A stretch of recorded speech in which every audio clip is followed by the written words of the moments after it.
healthcare is the only safety critical industry that treats human performance as the load-bearing pillar of patient safety. I had actually had this awful situation where I was leading a cardiac arrest on a flight. Yeah, wow. And I've never been so happy to be handed. I was like, the algorithm. I need the algorithm because I cannot remember. I was like, thank heavens for this. We are taught from the time we enter medicine that unaided recall equals expertise. And if you do that well, then you're an expert. And I think that's stupid. I think that is just fundamentally impossible for the way our brains work. Even at the start of our morbidity and mortality meetings, along the way, we actually have had experiences where we know at the next meeting we've got to set this up to be like, now everyone remember, this is a no blame group. Everyone be nice. Oh my goodness. Hello my beautiful friends, my name is Dr. Beck. And I am Christine Barker, and this is Am I Doing It Wrong? A podcast for doctors by doctors. Every week on the pod, we'll be bringing you conversations which shine light in dark places, normalise the doctor journey, ease unnecessary suffering, and give you actionable steps to thrive in all facets of your life. So grab a cuppa and get cozy for this week's episode of Am I Doing It Wrong? So hello, welcome back, our Dr. Humans. I'm so excited to be here. Today I am sitting down with Dr. Scott Santinon. Scott is an ICU doctor, a certified practitioner in human factors in healthcare, and the founder of Critical Condition.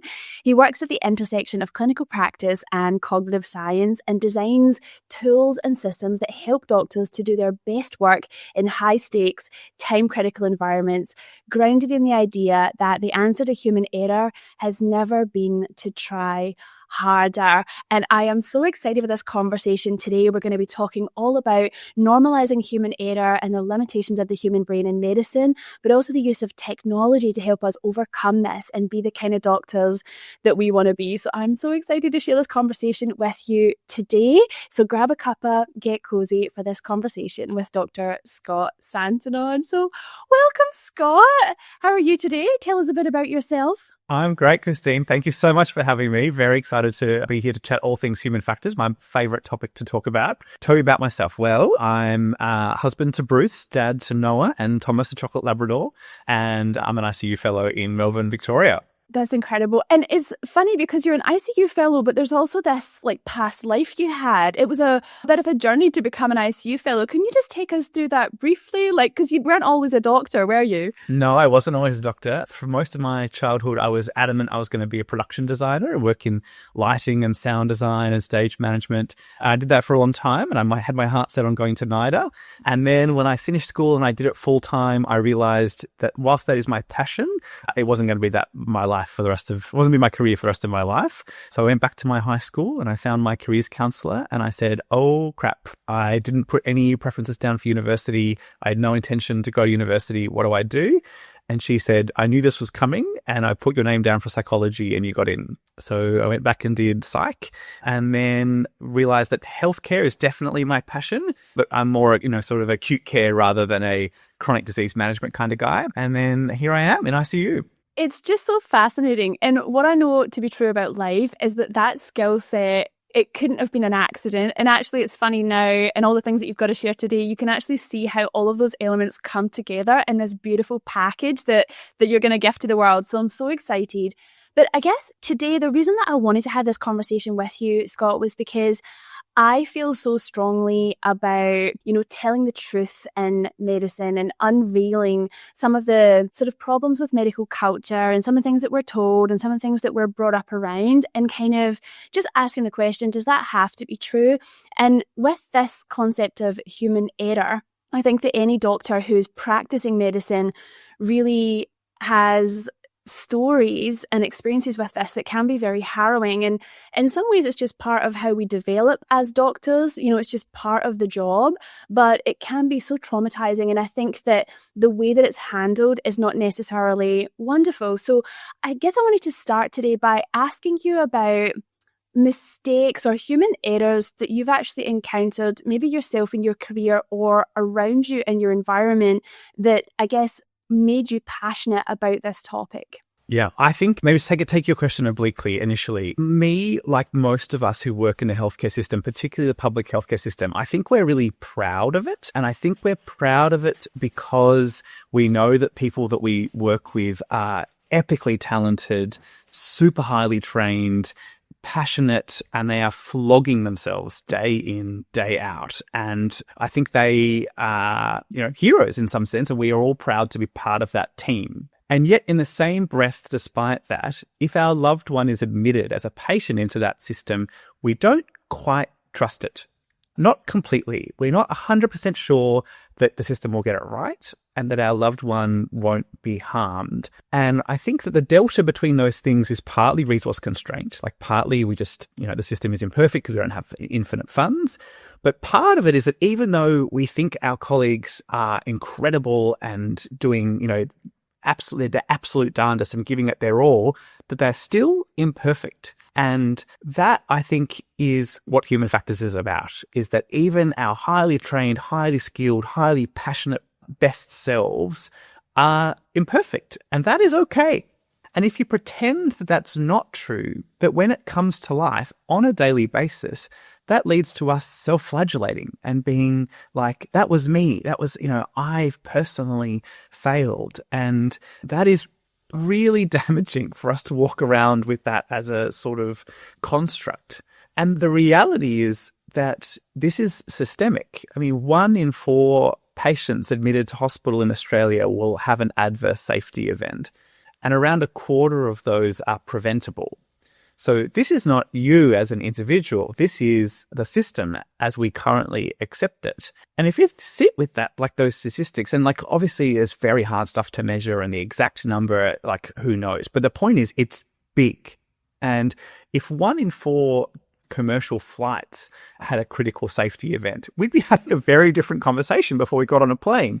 And yet the error rate that we currently have is like, oh yeah, that's important to have continuous quality improvement. And we should have consultant meeting about it's just accepted. And I think that we have to accept that the current system, as proud as we are of it and as incredible as the humans inside that system are, it fails, and it fails with regularity, and we as humans are fallible, and that is part of what makes us who we are. And we have to stop, we have to kind of unlock from that being a personal sort of piece of shame or a feeling like we ourselves individually are the linchpin.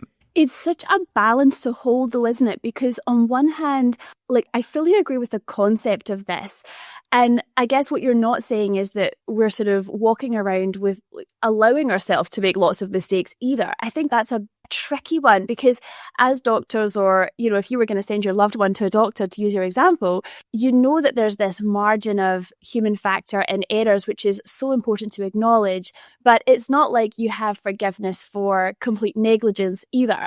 Could you just speak to that a little bit? How, in an ideal world, how are doctors meant to be coming to work? Just trying their best not to make a mistake.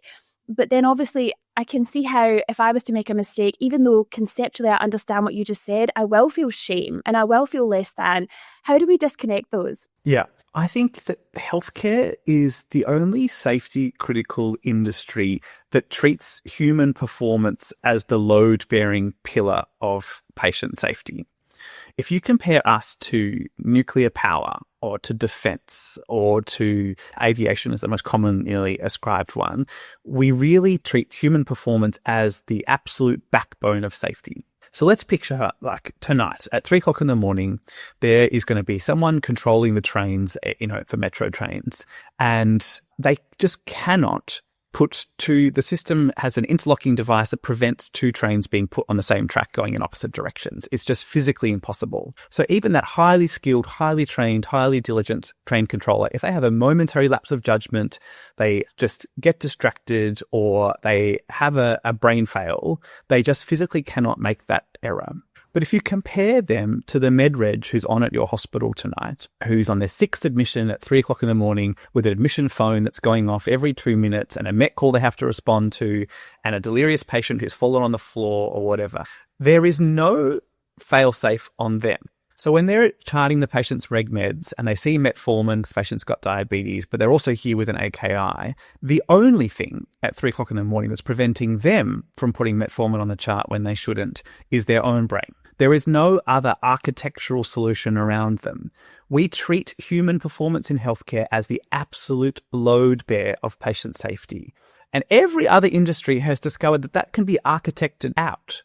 And that it's not that doctors are any less expert or less highly trained or less diligent or less passionate than those expert engineers in the train control center, but they're just equally human. And yet we expect of those doctors you are the backbone, and that the system relies on us training people, supervising people, educating people, and then holding them accountable as that is the fundamental. And I think that when you see that, and then that let's say that registrar does, get distracted and go, yep, continue the metformin. And then the next day they realize and they go, oh my God, that could have been something much worse. And, this is me, I've failed. And despite my, I really came to work trying to do my best today and I missed it. And it's like, well, it's only in this profession that you would be so unsupported as to be the single point of failure there. If you were that train controller and you had an equal just lapse of judgment because you were distracted by the phone ringing, or because you're going through a divorce, or because it's 3 o'clock in the morning and your brain is not designed to function at peak performance at 3 o'clock in the morning, you wouldn't be so exposed. And so it's not you, it is the system. Yeah, and I was just going to ask you about the system versus the culture, because when you were saying that, it kind of made me think, well, the solution, apart from all the beautiful technology that we're going to get into, the solution could be that we can think about this differently, and just by the culture being different, all of a sudden, everyone's experience of being a doctor is different. So I guess could you speak to that a little bit? Like, how much of this is a cultural problem versus a systemic problem, or is it just a big Venn diagram of all the things? No, I think the culture is also really important. And you think about when you start off your life as a doctor in medical school, and there's this overwhelming amount of stuff to learn. And people often describe it as like trying to drink from a fire hydrant without spilling a drop. And the same thing got these specialty exams. So really every phase of medicine, the defining feature is you trying to just memorize an overwhelming and absolutely enormous amount of stuff and then regurgitate it under exam conditions. And I think what that lesson that we teach people in that process is unaided recall equals expertise. That's what makes you great as a doctor. If you can just recall stuff without reference to the information in front of you, that's how you get through. That's how you get through medical school. That's how you become ducks. That's how you get the medal for your specialty college exams or whatever. And that's what we celebrate. And even on the ward round, when someone, your consultant quizzes you and says, what's the 14 causes of a high NI and gut metabolic acidosis? If you come up with the 14th one, well done for you. And I think that goes to a culture where, again, what's prized is unaided recall. And that is what we are fundamentally worst at. That is just not what makes us human. And it's not what I think makes us really good doctors. To give you an example from my own specialty, as part of my ICU fellowship exam, I had to learn to do brain death testing off the top of my head so that you could do that in the exam. Now, to me, that is at the pinnacle of example of how stupid this culture is. Brain death testing is never an emergency. You can't get any more dead. And it's a slow, methodical, and profoundly important process that you would never, ever want anyone to do by rote memory. And that's what we train ICU trainees to do, rather than to respond to a checklist, or rather than to do that systematically, with a policy in front of you where you go through. And you think about, why is that harmful? Other than the fact that just you're relying on the most fallible part of a human's performance, but also what else is happening at that time? What's the costs of making someone focus on doing it by memory? You are guiding through a loved one's family at the end of their life, through what can be pretty confronting. And it is confronting to say, this person, I know their heart is beating and their chest is moving and they've got a pulse and they're warm, but they're dead now. That's really a very unique human experience that you, as the sort of leader of the healthcare team, are guiding everybody through the patient's family, all of the other healthcare providers, the legalities of that, the religious and cultural implications of that, the opportunity for organ donation. There is so much important human clinician stuff for you to be focusing on. But what we're going to test you on is, can you remember whether the apnea test should be, whether the CO2 should increase by 20 or 25 millimeters of mercury? It's like, that's stupid. And people will fail at that because we have a limit to our working memory that's just hardwired into our brains. And so I think that's cultural. I think the long-winded answer is to say, I think we are taught from the time we enter medicine that unaided recall equals expertise. And if you do that well, then you're an expert. And I think that's stupid. I think that is just fundamentally impossible for the way our brains work. You just cannot hold that information, which is why we all lament that as the years go past after our specialty exams, like that information is gone. So much of that detail, that hard-won detail has gone. And yet we all still function great doctors. And so I think it is cultural. And that's just one element of it. It's such an interesting point you're making because I didn't think about it that way before, that the things that we're celebrated for is actually not what a human brain was designed to be good at. But then I guess we train ourselves to be good at it, and I'm sure a lot of doctors are good at this recall thing just because of med school and because that is the expectation. But I guess what fascinates me about myself as well, just my own experience, is how much that can change. Like, even if I do know something, all of a sudden I'm in an emergency and that fight or flight is kicked in and my brain is behaving differently, or, there's just other, like you say, that emotional sort of harrowing experience of being an ICU doctor with a family who's grieving next to you. It's funny that you can't really expect your brain to be processing and excelling and all that stuff and doing this recall thing. I just think it's a really interesting point you make that, because I'm big on doctor humans. That's what I call our audience. And the reason for that is because I just don't think this human part of us gets enough airtime. Like, we don't celebrate it enough. We don't acknowledge it enough.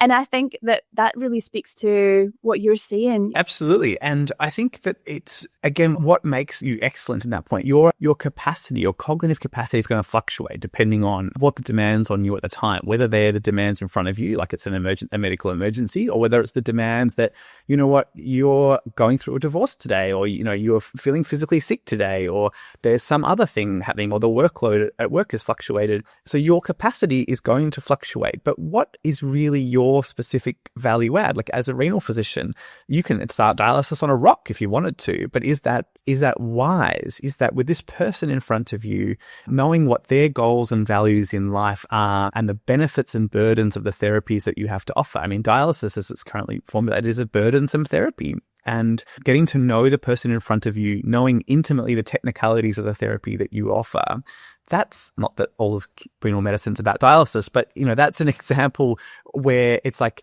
why you as a consultant nephrologist value add is, I can see the big picture. I know all the technicalities, but actually I can give you specific advice that for you as a person, from what you've told me, what's important to you, what you hate, what you're aspiring to, and all of these things, I can put that together and give you a treatment recommendation.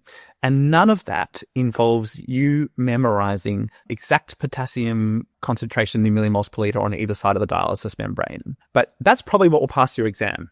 And I think that we need to recognize that if you fail at that, if you forget what the potassium on either side of the thing is that's okay. You obviously, you have to have a certain level of knowledge, but if you've passed med school and you get through your exams, you've checked that box. And I think this reliance on, or this celebration of unaided recall as a marker of expertise limits us from focusing on other really important things. And I think it's part of the reason why no one knows about human factors. We don't study it in specialty training or in medical school or other things because we're too busy memorizing the potassium gradients on either side of a dialysis filter. Yeah, I love that. And I think a lot of this stuff for exams that you're saying that we need to be a good doctor, it's also not on our CV or resume either. It's it's interesting, isn't it? All this stuff that we just ignore, don't celebrate. It's not a thing. I'm going to circle back to the system shortly, but I feel like I want to ask you a little bit more, kind of in a similar theme to what we've been talking about, but cognitive load.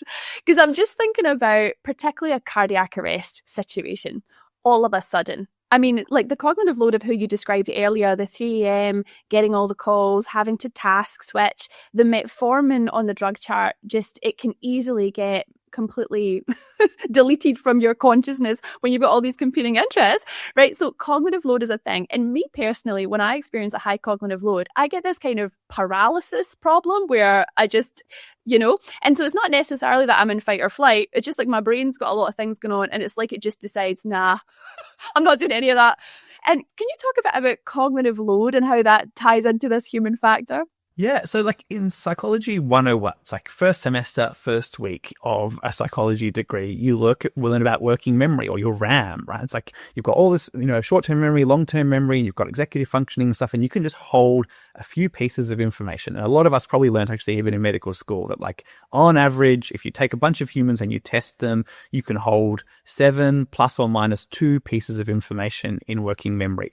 And there's some like little tricks to get around that. Like you can chunk information. That's how we learn phone numbers that are more than 7 digits, is because we chunk them in, and there's like some things. But fundamentally, regardless of the number, the point is that it is finite. It's different from you. It's different from me. And it's, there's different things that can impact it, but it is finite. And even in the most generous interpretation of like someone who's got a really good working memory and who's chunked it, who's optimizing it, just as the data points you get from a single patient on a ward round very rapidly overwhelm that number, like really quickly, let alone in a cardiac arrest or an emergency when people are shouting at you out information left, right, and center. And so we need to just acknowledge that and go, that doesn't make me a failure of a human. It just means that like I also know that I can't lift 100 kilos. What makes me okay? I can't lift 100 kilos, but I'm not a failure. It just means that if I want to do that, I need to have 2 or 3 people to help me lift that, or a lifting device or some other mechanism. And I think in cardiac arrest, the ALS algorithm is pretty simple, but doing it under the situation where somebody is dead in front of you and your opportunity to save their life, is dwindling by the second, and everybody's working under those conditions, it means that a simple thing becomes really difficult. And you think about what actually happens. You arrive, you get pads on, you do a rhythm check, you're doing CPR, it's like someone's on airway, you're allocating roles and you're like asking for things, get me a blood gas, and then you do your first rhythm check and you're finally like, okay, we're in the flow now, and you turn your mind to what are the reversible causes of this cardiac arrest? Is it hypoxia? Is it hypovolemia or whatever? And so what you do is you load into your working memory what the H's and T's are, the reversible causes of cardiac arrest, and then you start crossing them off. And you maybe get 1 or 2 in, and then someone goes, rhythm check, or just letting you know that they had a procedure yesterday. And you're like, okay, is that procedure relevant? Maybe they're bleeding from it, blah, blah, blah, blah. And it's gone. And then you do the rhythm check and you again go, I'm going to reload into working memory what the H's and T's are. I've already crossed those ones off. Did I cross that one? Yeah, no, okay. I was waiting for the blood gas for that one. And it's like you are doing that manually each time. And it's like, that is wild. It's wild that that's how we think that's the optimum way to operate. It's like you are just fundamentally limited there. Your working memory was jammed 20 minutes ago. The idea that you can do that task. And so one of the things that I've done is created a tool that tries to function as a cognitive aid to help you through this process. And I show it to people all the time. And the very common reaction when I show it to consultant intensivists or critical care doctors is they go, this is fantastic. This is amazing. This would be so great for registrars. I wish I had this when I was a registrar. And that goes back to the cultural problem, because what they're really saying is, which obviously makes no sense, is my working memory is better than a registrar's. And it's like, nope, it's not. You are still a human.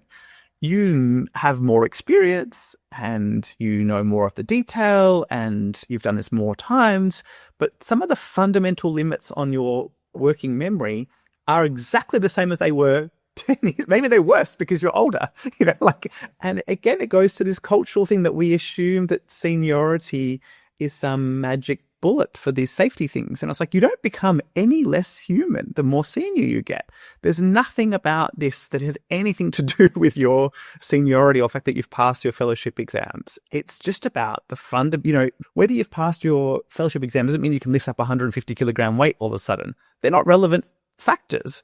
And it links back to this sort of cultural problem that we don't talk about or have visibility of the fact that we are fundamentally constrained in what we can do mentally. And that's okay. We should just embrace that and recognize it and be like, I can still do an absolutely stellar job of this. And I can guide this team and give this person the best possible chance that they have of surviving and supporting all the other humans through the really emotional process of that and the family. And I can do a great job. And none of that is threatened by the idea that I am in some ways constrained as to how much I can do at the same time. I can't divide 1,000 by 16 off the top of my head, but that doesn't mean I'm not good. I'm still excellent. I just won't expect myself to do that on the spot in the middle of a cardiac arrest. Yeah, you're not functioning like a computer. And I can vouch for this. And we're going to come on to talk about all the beautiful things you've created, because you've created so much more than that app. But the cardiac arrest app was the first introduction I had to you. And I was like, who is this person that created this? This is amazing. And it was so topical for me because I had actually had this awful situation where I was leading a cardiac arrest on a flight. Yeah, why now? I've never been so happy to be handed. I was like, the algorithm. I need the algorithm because I cannot remember. And anyway, so I guess, yes, the H's and T's being right there in front of me, I was like, thank heavens for this. But that was one of the most stressful things. But I was so interested in what you were saying. So I love that you're saying that as we get more experience, it doesn't mean that our brain has changed. We're still the same human as we were. But what I'm fascinated by is our nervous system, because I'm thinking, are we maybe just focused on the wrong things as doctors, and could we train our nervous system? And maybe that's what these senior people have, is just an ability to stay calmer in situations that a younger, less experienced person may not. So could you speak to that a little bit? Like, should we be, obviously we've got this technology, which we will come back to, but should we be focusing more on training our nervous systems to cope with more, or trying to expand our RAM if that's possible? Or is that not it? No, I think that's definitely it. I think it's like when you're studying for exams, there's science to how to learn, there's science like how do I chunk and how do I use spaced repetition? And like, there's definitely, evidence-based techniques for how to maximize your own performance in terms of learning and in terms of working under pressure. And, there is real meat on the bones of the idea, how do they train SAS soldiers to, make good decisions when their personal lives are literally on the line? And I do love that stuff. And I think that is a really critical part of human factors.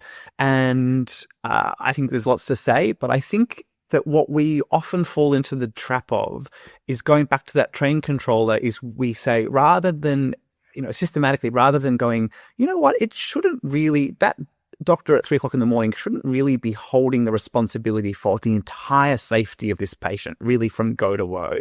Like, the system should be robust enough that if they do have a mental stuff up and forget about the metformin, that they are not the only point of safety. The same way that the metro trains are not reliant on the perfect performance of their engineer at all times. And so often what we do is we say, well, we'll just train our doctors better. We'll give them resilience training. We'll buy them pizza on a Friday, and we'll try and optimize their rosters so they're not tired. Like, that stuff is important, but if it risks falling into the trap that, again, puts the responsibility on you. It's like, well, Christine, you missed the metformin, so maybe you need resilience training, or maybe you need to learn better under pressure, or you need to do another exam. And it's like, absolutely, those are levers that are available to you. And there's definitely stuff there, and you can learn mindfulness, and you can learn chunking, and you can learn, and those things are like valuable and recommended. But I think we need to be careful about jumping to that stuff where, again, we assume that the fundamental pillar that makes people safe in our system is individual human performance. And I think that individual human performance is a critical cog in the wheel, but it's a very big system, and we are one cog in it. And I think, again, our system can be brutal for the people working in it is because we feel it. We feel that we are often a single point of failure. And we know that even when someone reassures us, oh, well, Christine, the pharmacist also should have picked up that metformin. And you go, yeah, they should have, but it was me. It was me that charted it. And we feel that, and that is brutal. And we burn out from that. And doing a mindfulness training on a Friday doesn't change that. And it's great. Like, I'm the biggest person to advocate for mindfulness, and I'm the biggest one to, give a talk on how you should use your brain better and how you should prepare to perform under pressure.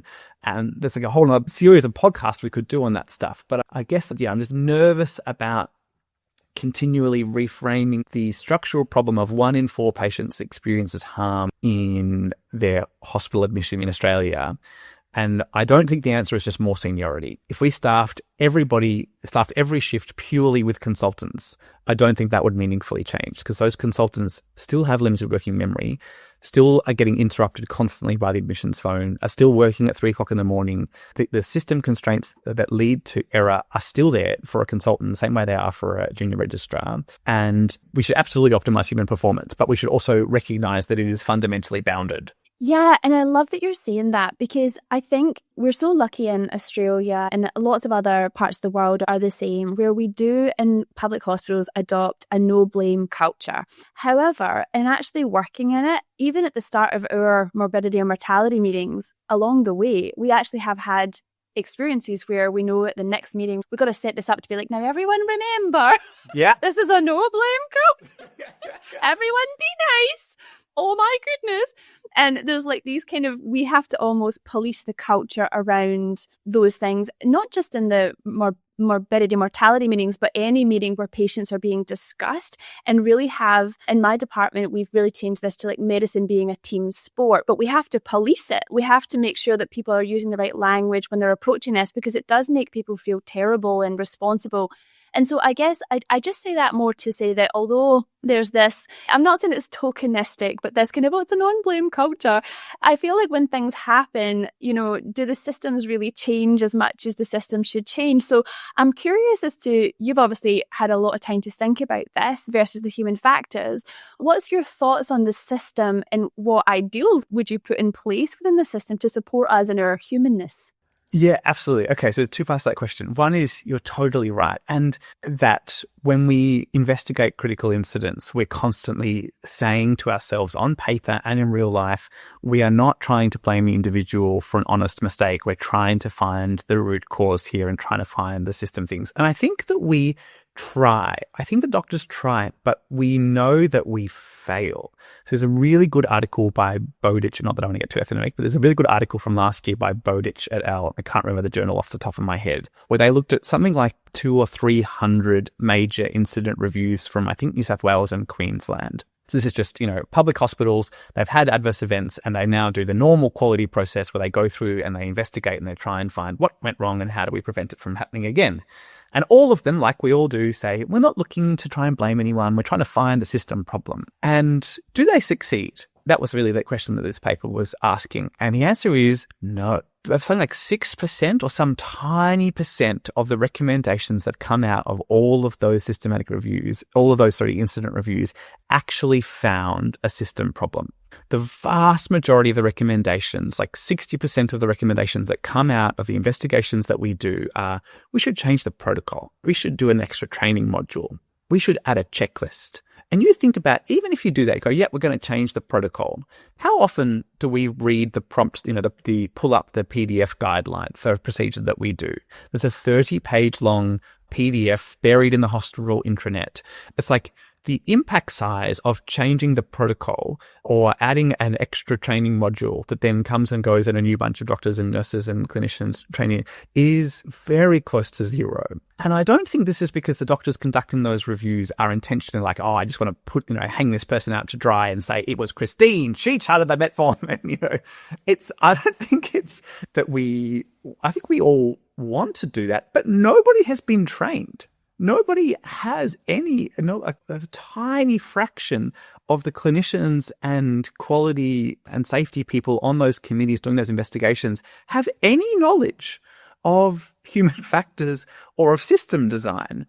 And so if you were tasked to go and review an incident at Metro trains, I think I'm going to try and give you a recent example, which I have to obviously heavily de-identify, but there was an adverse incident that I was involved in recently. And on first glance, it just looked like, oh, this person just stuffed up. This person they just stuffed up. They had a brain fart, had a bad day, whatever. They just made a mistake. And the first 3 levels of review, it was like, well, more training for this person or whatever. But this person was actually extremely senior. And nobody looked into until I went in there that actually the processes that were involved in this person making a mistake, they've been identified on an international level to the point that the International Standards Organization has changed its recommendations for how this particular system works.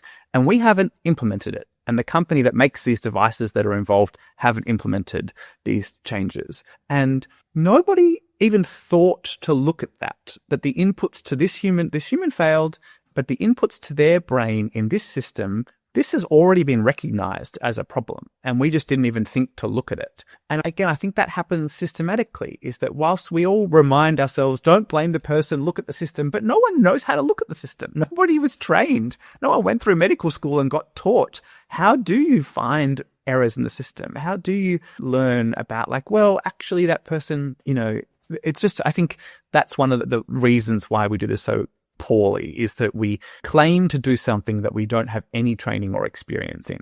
And there was a second part of your question that I've now rambled on so far that I've forgotten what it was. No, we'll get back to that, but I think I just want to sort of say yes.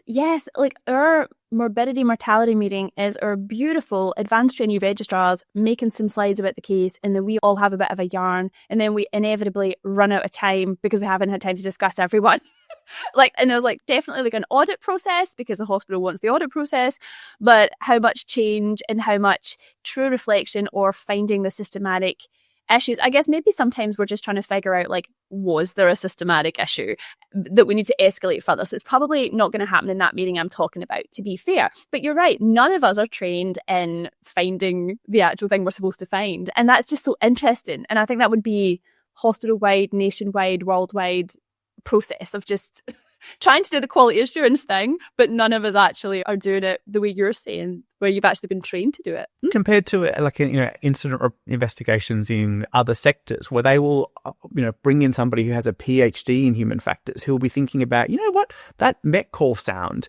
Also, to give you another example of a basic human factors fail, I did some work at a nameless hospital on their clinical practice guidelines, and I discovered that the template that they were using, the color that they were highlighting critical safety points, was almost invisible to people with a certain form of color blindness, which is I can't remember, 3% or something of the population. So it's where you are highlighting things that you think this is a key thing that the clinician cannot miss. Do not put amiodarone in with dextrose or whatever.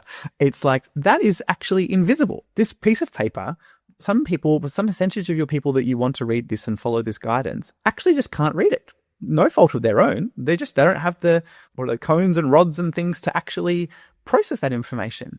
And has anyone ever thought of this? Has been the case for 20 years, this guideline template. And maybe somebody at some stage was hung up to dry in a adverse incident investigation because they did the wrong thing. And nobody thought about the fact that they couldn't read the information in front of them. And if no one's trained to think that way, no one's trained to look at that stuff, how do we expect to find the system issues? It's not the failure of the physicians in the consultant meeting. It's not their failure that they didn't realize that. It's because no one's ever trained them in human factors or what colorblind people can or can't see. Or no one's ever trained them that actually that tone that you're using to alert the hospital of Met call thing is, intrinsically activating a part of your brain that doesn't, is easily tuned out, or stuff like that are out the system that we operate in. But you have to really zoom out and think about, one, how does the human brain work? How does the human brain work in this scenario to have visibility of that stuff? And because it is so invisible and we're not really primed to think that way, what is most obvious to us and what's most familiar to us is the failure of the human. And we come back to why this system feels brutal to work in. And we're all so proud of, we know how hard, on average, we are all flogging ourselves, and we're desperately scared about making a mistake, and we're desperately scared about someone coming into harm. And everyone is just doing their darndest. And yet we know that if we do, while someone will say at the start of the M&M meeting, this is not about blame, this is about finding the system factors, but we actually find the system factors in 3% of the cases that we investigate. And why is that? It's because nobody knows anything about human factors. And that's why I'm really passionate about this stuff. It's humans will fail, and that is to be expected. Humans are going to continue to fail. So we need to embrace that fact and be how do we support them so that they are not the absolute load-bearing pillar of patient safety? They are one cog in the wheel. a critical thing. No one's saying that we're not important. The engineer who works for Metro Train, who's dealing with emergencies and figuring out what to do when there's timetable disruptions and navigating a difficult train driver, keeps radioing in about, things like there's a lot to do and it makes you important. But they're not worried about, oh God, if I just slip up for 1 second, I'm going to accidentally put two trains, to smash into each other. They don't have that. And we do. We have that day in, day out for decades of our career. Yes. And as I'm listening to you, I'm so resonating with what you're saying, and it's just so profound. And that thing you said about humans will make mistakes, it is inevitable. And we're sort of not supporting ourselves, our colleagues, to do the work that we were truly designed to do and what we truly can bring as humans, which is just, I always talk about it as your essence, your spirit. There's just something else about us that we bring that's so unique. And everyone has that. There's different qualities in different people, and you can be a good doctor in lots of different ways.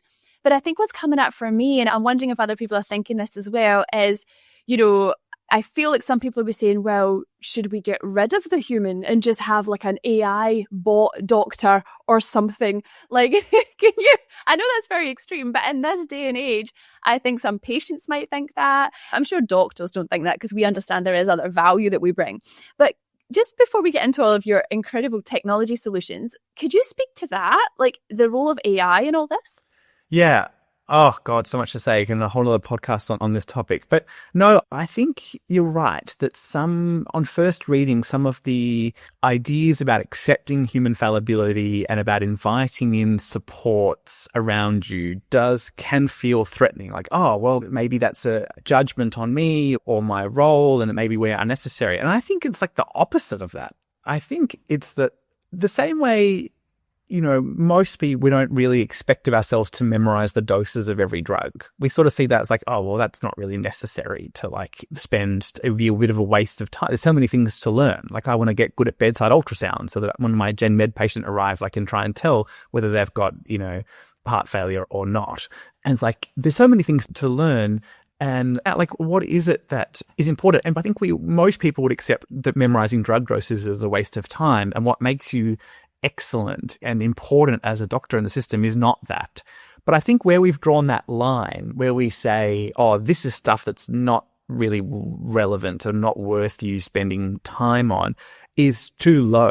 I think most doctors would say, yeah, don't worry about trying to memorize the vancomycin guideline. When you need to dose adjust, you can just look that up. But then we then go to a cardiac arrest, and where your cognitive load is much more challenged and it's a much more difficult question. And we say, oh, but that would be best for a registrar.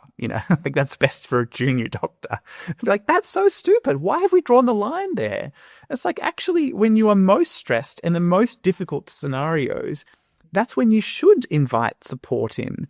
And it doesn't eliminate you out. You think about some of the strategic calls you have to make in the middle of a cardiac arrest. You can never be completely sure whether the person's had a PE or not. But if you just thrombolized everyone, you'd cause a massive amount of intracranial hemorrhage. And so you have to go, all right, I have to really sit with all the information that I've been given, from the person on the computer reading out the past medical history to how they look to that tiny glimpse of an echo image I got on the screen, and go, on balance, should I thrombolize this person on spec or not? Or should I stop now? Maybe I'd get ROSC at this point, but if I do, they're going to be severely neurologically disabled. And from what I've heard about this person, I think that's not in their best interest.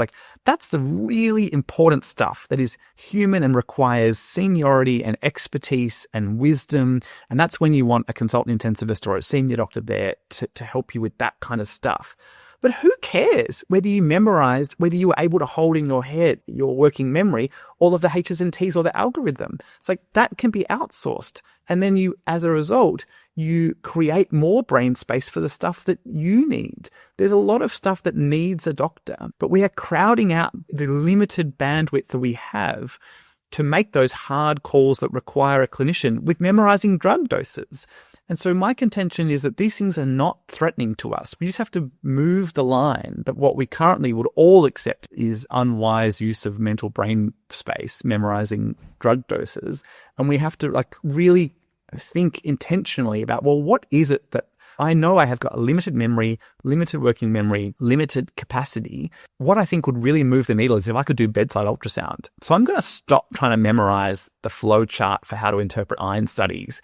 I'm going to use an app to do that so that I understand the concepts and I know the differentials, but rather than trying to like draw out the tree of the decision matrix of iron study interpretation, I'll just use an app to do that.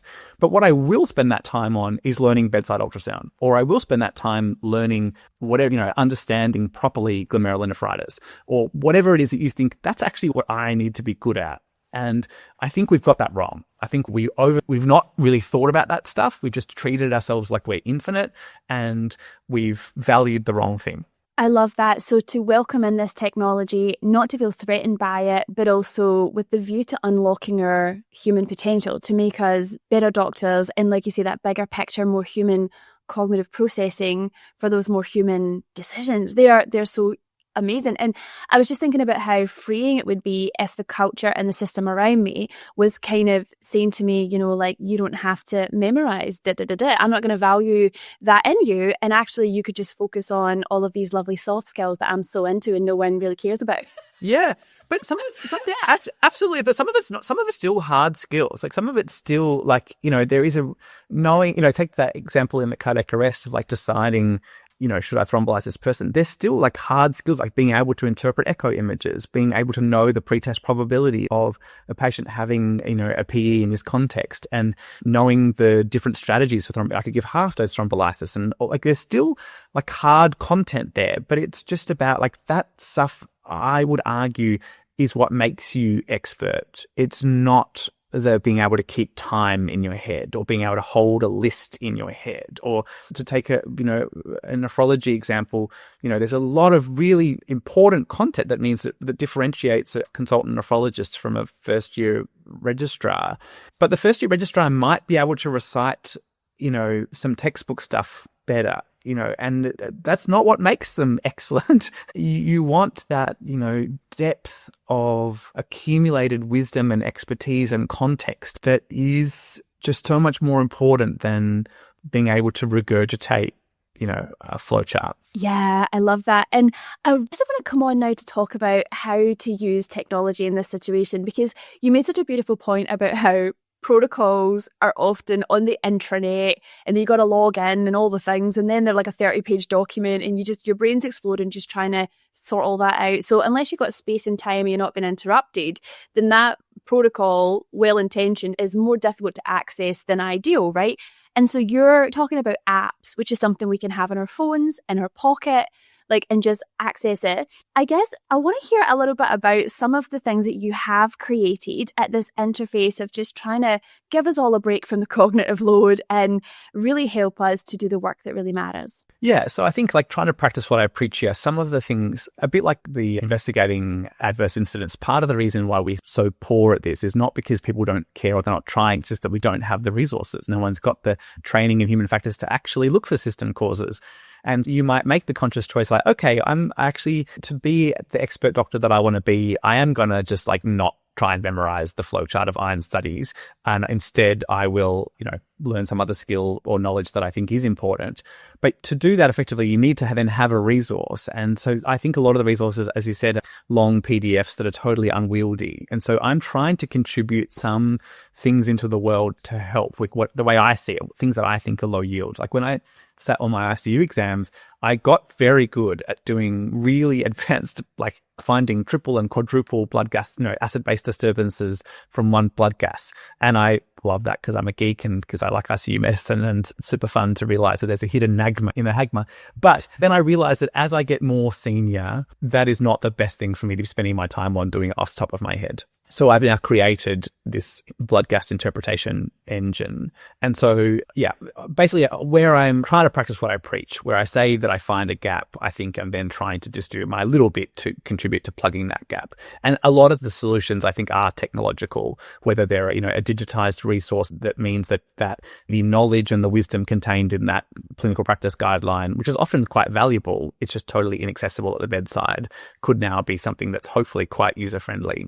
But importantly, I don't think all the solutions are technological. Some of them are just human. I'm conscious I'm giving a lot of critical care examples just because that's my background. But you think about, again, a cardiac arrest in a hospital setting. The most time critical procedure that you'll perform in hospital-based medicine is attempting to resuscitate someone when their heart has stopped. And the way that works in the vast majority of hospitals is that a random assembly of humans who have never met, who don't know who they are, their names, their backgrounds, just arrive on the scene. There's a person who's collapsed in the bathroom, and we are expected to function as a well-oiled machine, and we are going to efficiently and effectively carry out this algorithmic resuscitation procedure like a clock, like clockwork. It's like, that is insane. The idea that, I've met you for the first time. I don't even know. Christine, is she a nephrologist? Is she an intensive? Is she anesthetics? Who is she? Is she just the nurse that, not just the nurse, but is she the nurse that just came from the next ward because they heard the alarm go off? Are they the bedside nurse that actually has the whole context to exactly what's going on? And the idea that in those circumstances, humans will perform at their absolute best, that's ludicrous. It's, again, you don't need a PhD in human factors to realize that we don't function as a team when the team has not existed until that moment. Firefighters don't arrive on the scene of a major fire and decide in the moment who's driving the truck, right? But they have already allocated their roles. They know exactly what's going on. You don't meet your co-pilot as the plane is about to take off. And that's what we do. And we just assume that humans can just infinitely operate under optimum efficiency under those conditions. And it's stupid. And so I think one of the things to address that is that you have a huddle at the start of every shift where you go, hi, everyone, we're the code blue team for today. I'm Scott. I'm ICU. Christine, physician. And you go around and you go, okay, when we arrive, who's going to do what? All right, Christine, what would be great is if you quickly research the patient, figure out who they are, and then yell out to the room, they've got a past history of ischemic heart disease. The EF is 10% or whatever. And then also we'll remind ourselves that when we communicate under those circumstances, we'll use closed loop communication. We'll do this. Everyone, just FYI, the defib changed last week. The hospital bought new defibs. So now the shock button has moved. It used to be on the left. Now it's on the right. Just for 5 minutes. So that when you arrive on scene, you already know, Christine, she's a physician. She's going to do that. She'll tell me what the past medical history was. I can go straight to my task. And surprise, this has been studied. Surprise, surprise. You defibrillate faster. You have more time on the chest. That the team operates, emotively better when you have pre-function. So just to say that not all the solutions here are technological. Some of them are just human or process or system changes. But again, it is wild to me that this is such barn door obvious stuff that is so rarely done. But I think it's a good point as well, because even if there is a technology solution in an emergency situation, like say, for example, the cardiac arrest app that it's just amazing. I'm going to link this in the show notes. I'm sure everyone will want to get their hands on that, as well as some of the other incredible things that Scott has created. He's putting me out of a job. You should see the thing that he has for hyponatremia. Every doctor on planet Earth, even if you never see a cardiac arrest, we will be linking that in the show notes. Anyway, but what I really wanted to say was, with that cardiac arrest app, as much as I saw it and it blew my mind and I thought, I need this on my phone. Not that I see a lot of cardiac arrest, but just feeling like I just need it on my phone just in case. But I feel like the next step would be making sure that I've practiced that. Actually, I'm familiar with that actual piece of technology and on a fairly regular basis, so that I have rehearsed it, I've simulated it. I think you're right. The technology is not going to save you on its own. You got to be able to use it like a colleague or really know what it does. Yeah. And again, I think this comes down to being intentional. The same way when you sit down to do it, you sit an exam, okay, how am I going to do this? Am I going to, do topic by week, or am I going to follow some courses schedule, or what am I going to do? I think we should all think that same way about just the broader topic, the broader question of how am I going to be a good doctor? I want to be a radiologist, or I want to be a psychiatrist in this area, or whatever. And I think what we don't all necessarily do is well, how am I going to achieve that? What am I going to spend my time on? What am I going to say? I'm going to treat that like drug doses. I'm not going to memorize that. I'm just going to look that up as I need it. And when that happens, I'm going to use this resource. And I trust, AMH, or I trust ETG, or I trust whatever, or I trust this app or this thing. And I'm like, that I'm going to intentionally outsource, and I'm going to use this resource and be familiar with it. And what I am going to focus on is what I think is important is I'm going to have absolutely expert knowledge on this and that, and I'm going to do a communications course and I'm going to go and I'm going to, learn about breaking bad news or whatever it is that you think is relevant to your area of expertise. But I think when you're thinking that, when you're having those sort of strategic planning conversations with yourself about how am I going to be excellent at this, is that I think it's doing that through the lens of what are my strengths and weaknesses, not just me, but as a human. Like, what do I know that I'm good at and what do I know that I'm not good at? Like, I can't do maths to save myself. Like, if you ask me to add on the spot, I'm like, oh yeah, God. When I had to do anesthesia and I had to draw up our own drugs, and so which you don't do often in medicine, anesthetics was really about one of the few spots where you draw up and give your own drugs. And I was like, okay, this is 0.1 milligram per mil, and I want to give 3 milligrams, so that's 6. Like, I was like, oh, I'm just really bad at that. I'm not a bad human, but I'm just not good at mental arithmetic. And so I need to either learn this like really well and dedicate time to it, or just go, actually, it's okay, and I will be safer if I have a better system for this. And the system is, I found a really good resource that does that for you. And you put in exactly the information, and it very reliably will give you a safe answer. And so I think you're right. Whatever resources you're going to use, you've got to integrate them into your workflow. But I think we need to be intentional about that, the same way a lot of us would be intentional about how we're going to pass this exam. It matters, it's a much more important question of like, how are you going to be an expert nephrologist or medical educator or whatever it is that you're going to be? I absolutely love what you just said. I think it really brings together like the whole conversation today, and really so much of what I love talking about and love shining light on in medicine is you've just really given us permission to come at this from our why. A lot of us started medicine for various reasons, but they were often big, beautiful, altruistic reasons, and they really had a purpose. And then we get into the system, and there's a lot of things that are sent to destroy us, and we can often get disconnected from our why, but also disconnected from who we are and ourselves, and we don't have permission to be ourselves. And this is like a facet of us where I feel like you've just given us permission to like understand, like you say, our own strengths, our own weaknesses.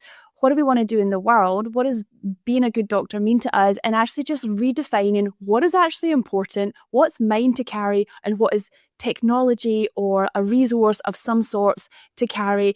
But just dropping the shame about that. I absolutely love this. Yeah, absolutely. Drop the shame in that and recognize that we are one cog in the system. And it's a hard system that is currently, I think, fundamentally designed with us as really the load-bearing pillar. And that's brutal for us. And we need to all have awareness of that so that hopefully, next generations of clinicians working in the healthcare system do have some awareness where they go, oh, look, it does look on, when this bad thing happened that I was involved in, it does look on the first value like it was just a person failing.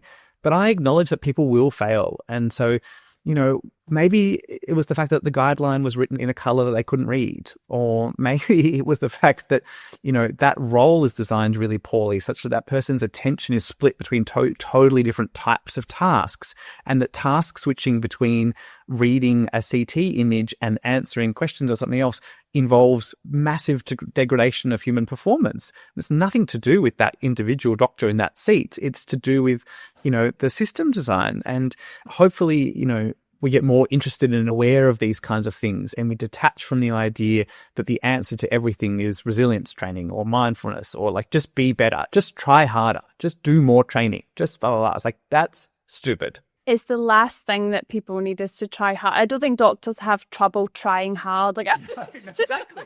It's not something we struggle with. No, exactly.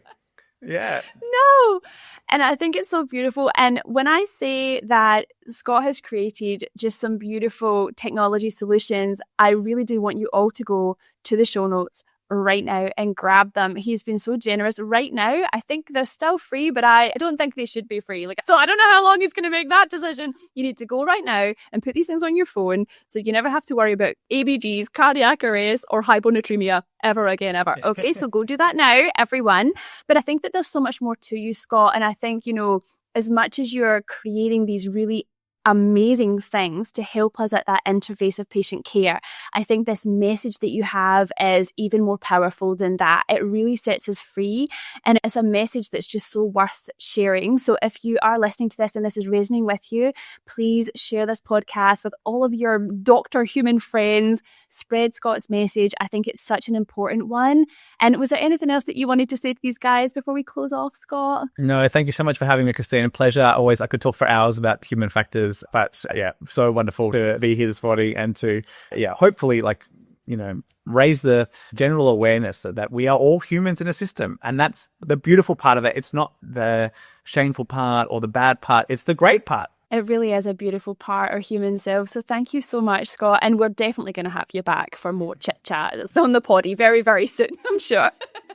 Thank you so much. And thank you so much to everyone listening. And we'll see you again next time. Bye. We get so many heartfelt thank yous from our fellow doctors for having these vulnerable conversations on this public podcast. If you want to say thank you too, we would be most appreciative if you left our podcast a review. Reviews actually mean everything to us because they're what make the platform share this podcast with all the other doctor humans. And our mission is to make as many doctor humans as we can reach feel more human. Just go to the podcast app, click on the show, and find the option to review. The other way you can help us is just by sharing the podcast with someone in your life who you know will say, thank you for saying that, or tagging us on social media. And if you're in healthcare looking for speakers for your next event, or professionals who actually get it to facilitate the vulnerable conversations our teams of doctors need, request us through podcastfordoctors@gmail.com.